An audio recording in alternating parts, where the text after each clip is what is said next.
وہ گھر ایسے ہوتے ہیں کہ اس کے اندر کیئرٹیکرز بھی ہوتے ہیں, پرندے رکھے ہوتے ہیں, ماحول بہت اچھا ہوتا ہے, ایسٹیٹیکلی بہت اچھے ہوتے ہیں, سوئمنگ پول بھی ہوتا ہے, جم بھی ہوتا ہے, سب چیزوں کا وہ خیال رکھتے ہیں. اچھا, آپ نے یہ دیکھنا ہے کہ آپ فیملی کے طور پہ کر سکتے ہیں یا نہیں کر سکتے. اوکے, ڈیفینیٹلی اگر آپ فیملی اور وداؤٹ فیملی میں چوائس کے دیں گے تو family is a better place, کیونکہ اس میں آپ سب کے ساتھ انٹریکٹ کر رہے ہیں جو آپ کے رشتے دار ہیں. ٹھیک, لیکن بعض جگہ فیملی نہیں ہو سکتی, جیسے بچے باہر گئے ہوئے ہیں, بالکل, یا جیسے اور اگر فیملی ہو بھی تو حکومت کو اس کے اندر پوری, آپ ایلڈرلی کیئر کوئی آسان کام نہیں ہے. بالکل, elderly care is a very up ہل ٹاسک, خاص طور پہ جب وہ ڈیمینشیا میں چلے گئے ہوں. ان کی طبی سہولیات, ان کے گھر کے اندر ان کی سیفٹی کا خیال رکھنا, ان کے لیے سب چیزوں کا بندوبست کرنا, اگر کوئی پیمپرز پہ ہوتا ہے تو پیمپرز لگنا, ان کی کیئر کرنا ایک آدمی کا کام نہیں ہے, اس نے پھر پوری فیملی کو مل کر کرنا چاہیے. صحیح. اچھا سر, کس قدر ضروری ہے ایک سینٹر پوائنٹ کا ہونا, جو کہ ایک ایسے ڈاکٹر کا ہونا جو کہ ان تمام ضروریات کا خیال رکھے؟ جس طرح کہ ویسٹ کی ہم بات کر رہے ہیں, وہاں پہ جیریاٹرک کیئر ہوتی ہے, تو وہ ڈاکٹر اینالائز کرتے ہیں کہ اچھا یہ میرے پاس پیشنٹ آیا ہے, اس کو ہیئرنگ کا پرابلم ہے, میں اس کو ENT کے پاس بھیج دیتا ہوں, اس کو ڈپریشن ہو رہا ہے, میں اس کو سائکیٹرسٹ کے پاس بھیج دیتا ہوں. کیونکہ میرے پاس ایک صاحب آئے, انہوں نے اومیپرازول 4 مختلف ڈاکٹرز نے ان کو دی تھی اور انہوں نے چاروں کھا لی. انہوں نے کہا بیٹا مجھے یہ اس ڈاکٹر نے دی تھی, تو ان کو پتہ ہی نہیں تھا کہ ایک دوائی انہوں نے اوور ڈوز کر لی تھی, 4 دفعہ کھا لی ہوئی تھی. تو یہ مریض کا بھی قصور نہیں ہے, اس کے گھر والوں کا بھی قصور نہیں ہے, کیونکہ ان کو بھی یہ دوائیوں کا اتنا پتہ نہیں ہوتا, ڈفرینٹ ناموں سے آ رہی ہوتی ہیں. تو کس قدر ضروری ہے کہ ایک سینٹر پوائنٹ ہو, ایک ایسا ڈاکٹر ہو, یا فیملی فزیشین بھی ہو سکتا ہے یہ ڈاکٹر؟ یہ موسٹلی تو یہ فیملی فزیشین ہی اس کو مین کیٹر کر سکتا, اور فیملی فزیشین کو اپنے طور پر, ایک تو یہ ہے کہ گورنمنٹ لیول پہ کام ہو رہا ہے, ایک اسپیشلٹی ڈیولپ ہو رہی ہے, لیکن ہر فیملی فزیشین کو ایک خود کے طور پہ یہ کرنا چاہیے کہ جیریاٹک کو تھوڑا سا ڈفرینٹ ڈیل کریں. آپ جس طرح بات کر رہے ہیں اس میں ڈفرینٹ میپرازولز ہیں, اب وہ اتنی ساری دوائیاں ہوتی ہیں کہ وہ کنفیوز ہو جاتا ہے. بینگ میرے پاس ایک پیشنٹ آیا, 6 نسخے اس کے پاس ہیں, جو دوائیاں کنٹینیو کروانی ہیں, اس کا آسان طریقہ ہے کہ آپ اپنے پیپر پہ اس کو شفٹ کریں, اور ان بزرگوں کو کہیں کہ باقی آپ کی فائل بند, اچھا جو آپ کی دوائیاں پیچھے ضروری تھیں وہ میں نے اس پہ شفٹ کر دی ہیں, اور جو میں نے آپ کو پیپر دیا ہے بس آپ کا یہ لاسٹ پیپر ہے, آپ نے ان دوائیوں سے کنفیوز نہیں ہونا, جو اس میں لکھی ہوئی ہیں دوائیاں یہ دیں. اور دوسرا یہ ہوتا ہے کہ ایک مانیٹرنگ ہوتی ہے, جس طرح پیشنٹ کو ڈیمنشیا ہے یا کوئی اس طرح کا ہے پیشنٹ جو نہیں کر سکتا, تو اس کے ساتھ آنے والے لوگوں کا یہ فرض ہے کہ وہ ڈاکٹر سے سمجھیں اور ڈاکٹر ان کو سمجھائے, اور وہ اپنی نگرانی میں صبح دوپہر شام دوائی دیں.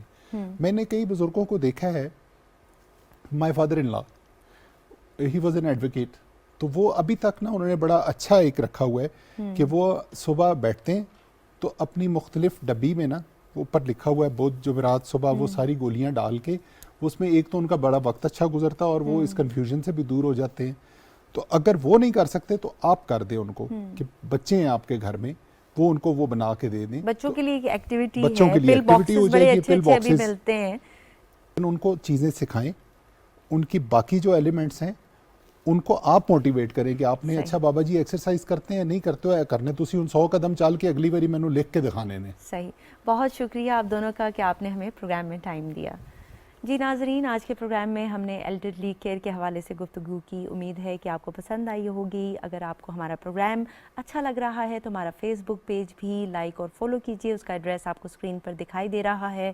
ہمارا واٹس ایپ نمبر ہے 033041491010, اس پر بھی آپ ہمیں سوالات بھیج سکتے ہیں, ہمیں بتا سکتے ہیں کہ کس بیماری کے متعلق آپ چاہتے ہیں کہ ہم پروگرام کریں. Thank you so much for being with us. Take care. اللہ حافظ.